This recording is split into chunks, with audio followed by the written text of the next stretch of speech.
তো সবার তো অ্যাকাউন্টে টাকা ঢুকেছে, কিন্তু যাদের ঢোকেনি তারা কি করবে? তো হ্যাঁ, আজকে তো হিসেবে সবারই মোটামুটি ম্যাক্সিমামেরই টাকা ঢুকে গেছে, কিন্তু এর মধ্যেও অনেকে আছে যাদের টাকা ঢোকেনি বা কোনো মেসেজও আসেনি। সেক্ষেত্রে আমি বলবো, আমি স্ক্রিনে দেওয়ার এই নাম্বার দুটোকে ফলো করো। আজকে তো 1 তারিখ চলে গেল, মোটামুটি 3 তারিখ অবধি ওয়েট করুন। 3 তারিখ অবধি ওয়েট করেও যদি কোনো রকমের টাকা ব্যাংকে অ্যাকাউন্টে না আসে, সেক্ষেত্রে প্রথমেই আপনি আপনার অ্যাকাউন্টে ডিবিটিটা লিঙ্ক আছে কিনা সেটা চেক করুন।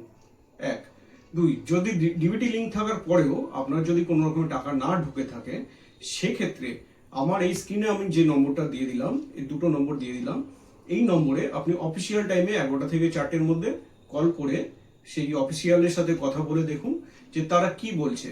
আপনি বলুন যে আমার এই ডিটেলস, আমার এই কি কারণে আমার টাকা ঢুকছে না সেটা আমি কাইন্ডলি একটু জানতে চাই। এবার আমাকে কি আলাদাভাবে আবার অ্যাপ্লাই করতে হবে, না আমার এটাই প্রসেসে থাকবে, বা আমার কোনো যদি ভুল হয়ে থাকে সেটা কি রেকটিফাই করা যাবে? তো এই ব্যাপারগুলো একটু জিজ্ঞাসা করে নিন, ওনারা যেরকমভাবে আপনাকে গাইড করবে সেই হিসেবেই চলবেন। এই ইনফরমেশনটা অত্যন্ত গুরুত্বপূর্ণ, সবাইকে শেয়ার করে জানিয়ে দেবেন। আর আমার ভিডিওটি ভালো লাগলে লাইক ও কমেন্ট অবশ্যই করবেন। ধন্যবাদ।